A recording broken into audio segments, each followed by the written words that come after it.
to Saturday, which will be a big day for us. We'll be back out in full pads, really trying to get our guys now in routine week of what a game week feels like over these next 2 weeks. So ought to be a great physical day tomorrow. With that, I'll take any questions you have. After you've seen the film from last Saturday, what are you seeing with your offensive line? Each of the guys.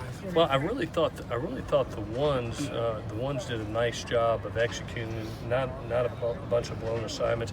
Had some opportunities at some big runs. We hit a couple of them. Actually, I had one where safety came up and popped the ball out, and we missed a couple. But from assignment standpoint, a physicality standpoint, I really liked it. We've got some twos coming on too. We really do. I look at the guys on like a Liam Jimmins and a Drew Richmond right now, and how fast they're progressing. It's been nice to see Justin Dietich coming on. So I really think that group is excelling and probably the most improved from the last season to now. Clay, what's the status of Manir? Manir is day to day. You saw him out here catching balls today, running routes, and hopefully he'll get cleared over the next couple days. What is it? He's in concussion protocol. He took a hard hit, and anytime they do that, they make sure that everything's right and everything comes back to baseline. And we're very overprotective when it comes to those things. Any update on Brandon Peely? He's back. He's back running again. I would expect him to be out here. He's listed day to day right now. I would expect him out here hopefully in the next couple practices. Is there any timetable for Kyle Ford right now? No, anytime everybody heals different, when you have an ACL, and sometimes it feels really good and sometimes there's some setbacks and you've got to pull back. One of the great things that we have here is the utter trust in our doctors and our medical staff to not excel a guy that may not be ready to take that next step, and we're going to get him right, and we're in it for the long haul with him.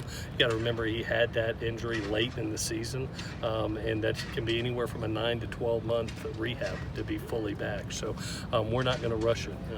We worry about three things. Is he medically cleared?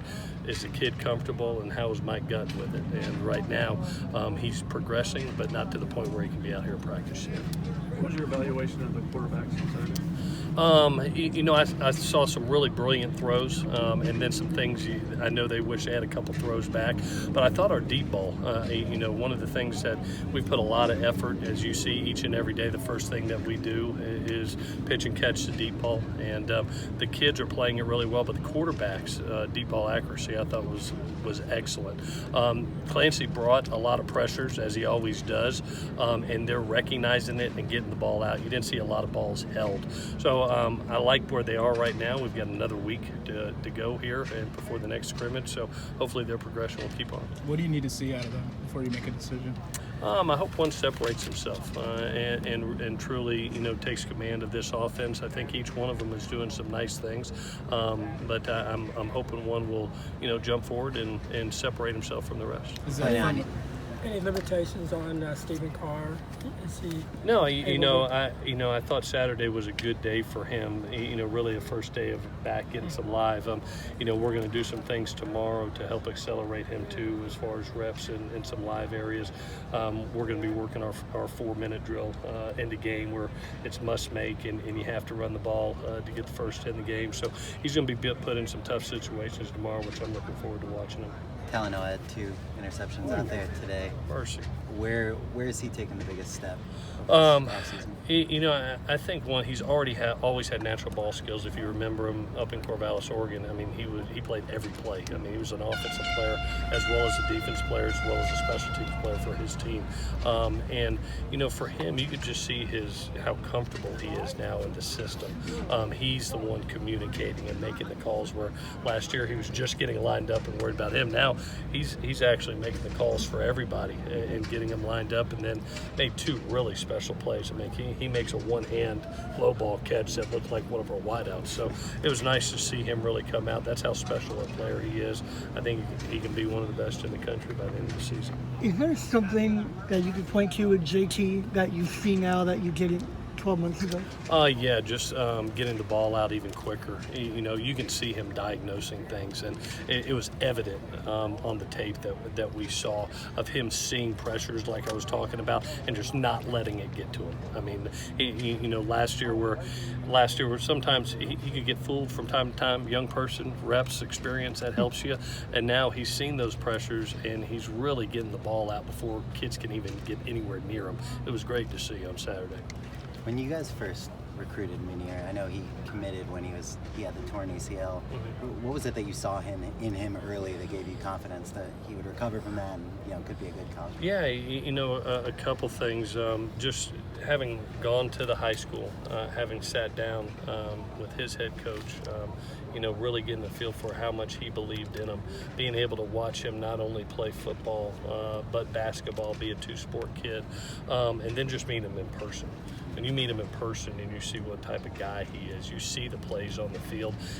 But we only got to see a couple games, and sometimes when you see that type of body, a 6'4" body, 215 pounds that runs like he does, explosive as he is, you take a chance because he's a great person, work ethic kid. He's going to do anything to help the team, and you know what? And his brother was here. He wanted this.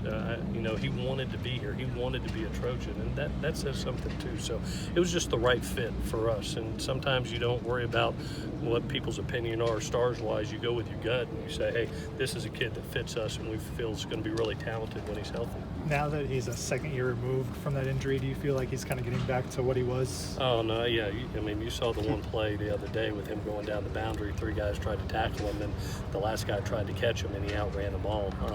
He's just a very physical body, a very physical, athletic body, and he is sneaky fast. He's got a long stride about him, and really can catch ground on the deep ball pretty quick. So it's good. I'm glad he's here. He adds some very much a great depth to our wideout core, but also another deep ball threat. If they were re-ranking the recruiting classes with the way some of the freshmen have come through, would you say they could be re-ranked? All I care about is how many wins they can get us. So I'm never worried about rankings. I really love this class that we just brought in. Now getting to work with them and seeing what type of people they are, and how they work, how humble they are. They've really come in here with a great attitude, willing to learn, very coachable, willing to listen to the older guys. The older guys have kind of taken them under their wing as younger brothers, and they're doing some nice things. I think of a Jude Wolf who made some nice plays on Saturday. Keenan Christian, who's done a nice job. The 2 wideouts in Drake and Munir, and you got Kyle and Brew coming too with that. Chris Steele and that group. So I think it's a really good class, and I think it's a group that's not only going to help us now, Dan, but really when you look to the future, it could be one of those that's really special. All righty, guys. Thank you, guys. We're so glad you're watching ESPN on YouTube. For more sports and analysis, download the ESPN app. And for live streaming sports and premium content, make sure you subscribe to ESPN Plus. We'll see you there.